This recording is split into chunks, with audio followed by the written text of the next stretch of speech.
What is going on, guys? Thank you so much for checking out another video. Today I'm just going to be sitting here in the garage talking to you about the Yamaha and maybe a little bit about the Honda. But yeah, just a little something different today. We didn't go riding this weekend because last weekend I jammed my wrist really bad. If you guys watched that video, I kind of tweaked it earlier in the week, and then going into a corner, as I hit the brakes, like pretend this is the bar, I just pushed into the bar and it pulled my thumb back, kind of blew over the bar, and then it was really sore. I've had, as you guys probably know, but I've broke this wrist 2 different times, 2 separate times. I've had 5 surgeries on it. I've had a lot of issues with it, so it's just really jammed up, really weak. So I took this weekend off the bike. This next weekend, I'm going to the Dallas Supercross, meeting up with my buddy James and another friend, and we're going to be at the Supercross, so keep an eye out for us. And then the weekend after that, Allison and I are going to be out in Florida visiting her family. I decided not to set up a ride while I'm out there. I'm sure I could have got something going, but instead we're just going to focus on family time, and then we'll be back, and hopefully that time off will be good for the wrist. But that's why we didn't ride this weekend. So we're looking at March 12th will be the next time I'm on the bike. So really today I just want to talk about why I went BluCru. Why did I go with the 2023 Yamaha YZ 450F? Funny enough, going to this bike, I've only had a few people ask. When I bought the Honda, it was, I don't know, maybe it was a bigger deal at the time. People were like, why'd you go with the Honda? Why didn't you go with this bike, that bike, this bike? And I had my reasons for the Honda. So I have a few reasons for the Yamaha, but honestly, I think a lot of people already kind of get it. It was kind of expected. Before we talk about the new bike though, I just want to talk about the Honda because a lot of people were like, be careful, that Yamaha is going to have a lot more power than the Honda. You guys, the Honda is sick. That bike is badass. Like, if you don't know, I had the engine done up by Race Tech. We had the 5-angle seat job, the cylinder hone, they back cut the valves, all that stuff. Not a high compression piston, but you know, we replaced the top end, all that stuff. That bike is not slow. It's not like that bike had a hard time getting it, but I'm going. You know, we had the ECU redone. Obviously, we have the Yoshimura exhaust system on it. That bike was plenty fast.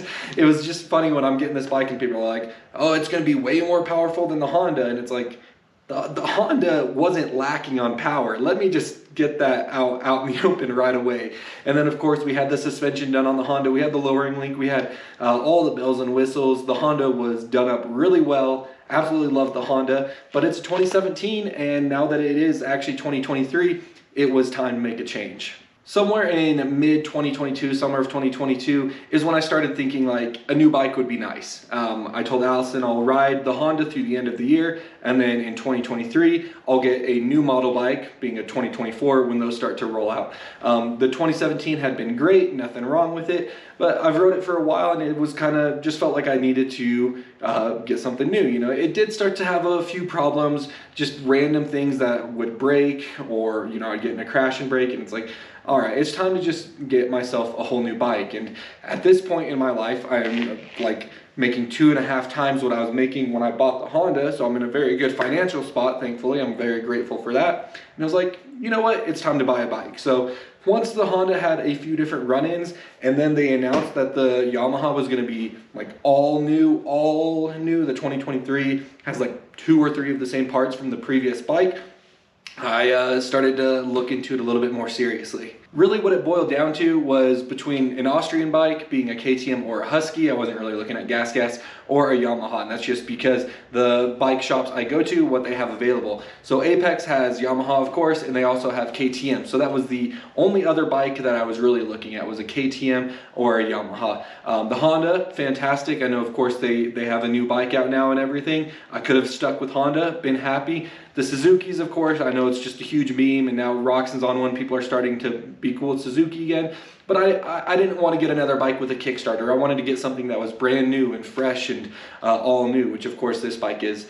Kawasaki's, I had the 2012 KX450. That bike was great. I love that bike. I rode my buddy Mike's. I think he had a 2019 450. Really enjoyed that. I rode the KTM 250 down in Florida, and I've rode some other KTM 450s. And I don't know, it just kind of boiled down to KTM or Yamaha. And then this is going to sound so silly, but I think any parents out there, you will hopefully understand it, but during the races last year, they started doing, or not started, but they were running a bunch of Yamaha ads, and they weren't just bike specific. They would have whatever Yamaha's side-by-side is, and different Yamaha machines. And honestly, Ezra, my little boy, about to be 2 years old, he loved those commercials. He would get so excited pointing at the screen, bike, bike, bike. He'd be waving around, jumping, screaming. Yeah.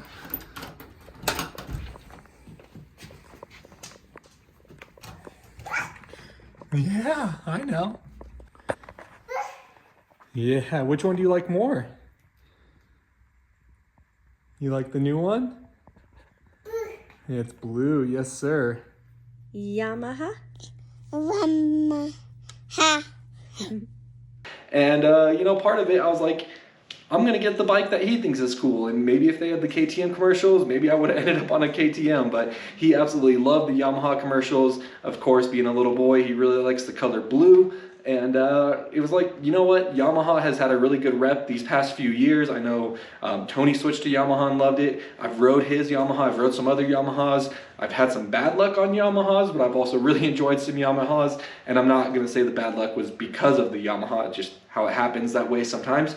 But I used to have the YZ125, of course, and everything just kind of felt right with going to BluCru. So it was announced that the 2023 was going to be all new, and I asked Allison about it. We talked about it, kind of looked at our finances, and went down to Apex and put down the deposit. That was back in August. So there's really not like a huge backstory. It's not like I did all this research, but it's like, you know, Yamaha is a little bit different with the backwards engine, or, you know, maybe this is the forwards engine and that one's the backwards, but you know what I'm saying, the flipped engine. They made so many changes with making it skinnier, and again, just that it was completely all new redesign. I kind of wanted to hop on the train and be one of the first people to ride this all new machine, and luckily enough I was able to make it happen. So that's kind of the story. It's probably a little bit of a letdown because it's not like this super exciting story, and I went to Apex Sports and I paid full retail. It's not like they gave me a cut or a deal. It's not like Yamaha gave me a deal. I just decided I wanted to get on blue, and from the rides I've put on this, I have like 4.5 hours on it now. Very, very happy with my choice. I'm very confident. Had I went KTM, I would have been completely happy with my choice there, but we went blue, and it's great. So what I'm going to be doing soon, I'm going to take the whole bike to Applied Technology, the Race Tech Service Center up in Castle Rock. My buddy Tyler, it's his company. I've used them, of course, on the Honda, and I'm going to get it done. So we're going to do springs, gold valves, probably whatever else they tell me to. On the Honda, they did the rebound separator. That's a little in deep for me. I'm not sure what all that stuff is, but whatever they recommend, we'll go with it. And I'll be able to check it out once we get it back on the bike, because the suspension is good. I'm not really like super testy with that stuff, but the biggest thing I noticed when I got the suspension done on the Honda, I wasn't scared when I landed jumps anymore. I know that sounds really silly, but going back to my wrist injury, I've had both shoulders, had surgery on them as well. And sometimes, like especially at Aztec, they have a lot of really short and steep landings, and if you don't completely dial it, you're either bouncing off or over jumping. It doesn't feel great. And on the Honda, it was like every jump I was like just wincing because the landings hurt straight up. And then I got the suspension done, and that gave me so much confidence in my riding because I could over jump stuff, and you would have that plush without bottoming out. So it sounds like a sales pitch, but legit. Like, that's why everyone needs to get their suspension done before you spend money on a exhaust or whatever. Make the bike comfortable to you with suspension. But we're gonna get that done very soon, maybe this week. But before I get on the bike next, we'll have that done, and super looking forward to that. So that's just kind of what I want to tell you guys. I just wanted to make a quick video, something to fill the gap in riding with. And you know what? We've been talking nicknames. We got Yeti over there. Haven't dropped one for this yet. I think we have one. This has been heavily discussed between Allison and myself because I wanted a name that was cool, kind of made sense, something fun. You know, my YZ125, we called the Y-Zinger. That was cool. We couldn't repeat that with that. I was thinking like Zippy or something like that. Maybe playing to something with the blue. I know so many people are like Bluebird or Blue Monster or whatever. But we asked Ezra what he thought it should be called. and he has a very limited vocabulary, and I don't think he even knows what this is, but he said yak, like the animal, Y-A-K. You know what? I think we're going with yak, because I think that's pretty cool. I know. Yak? What? Like the animal yak? Yes, exactly. So we have Yeti and yak. I first told Allison, when I hear yak, I think of like throwing up, like you yacked, and she's like, I never would have thought of that. So let me know if you guys do, but you know, we look up like, is a yak like yaks? Are they mean? Are they cool? And it's like yaks are super chill towards humans, super friendly. And you know what? I want my bike to be nice to me. I want my bike to, you know, us to get along, us to have a good relationship here. Something that, you know, maybe looks a little mean, but is actually pretty cool, pretty chill with you. So we're going with yak, Y-A-K. So we can, the yak attack is back. Quack attack is back, Jack! We can have a lot of fun with Ryman with it, but we went back and forth, and I think it's pretty silly, pretty fun. I'm gonna try and maybe do like a butt patch and maybe even a custom bar pad with like a little cartoon yak on it. When I get my caricature stickers done, maybe I can add like a little cartoon yak, something like that. So I think it'll be pretty fun. I think it's unique. We're not like blue-footed booby, you know, something corny like that. Completely off the wall. Ezra can say it. We can all have fun with yak, and that's what we're gonna call it. So I got vetoed on Yam Burger. Apparently people didn't like Yam Burger, but I guess I can let that one go. But anyway, guys, that's gonna do it. I hope you enjoyed just hearing a little bit about the bike and some of my thought process and now the nickname. But keep an eye out for me in Dallas. If you happen to see me, say hey. I would love to meet and talk to some people. And, other than that, keep an eye out for the Corks video. Again, as long as the wrist is feeling good, that's what we'll be doing March 12th, Aztec Corks, and out there on Yak. So until next time, guys, as always, take it easy. If it's easy, take it twice. Talk to you later. I like to be educated, but I'm so frustrated. Hello to my loneliness. I guess that ignorance is bliss. Take me back to before the new. Rewind, take it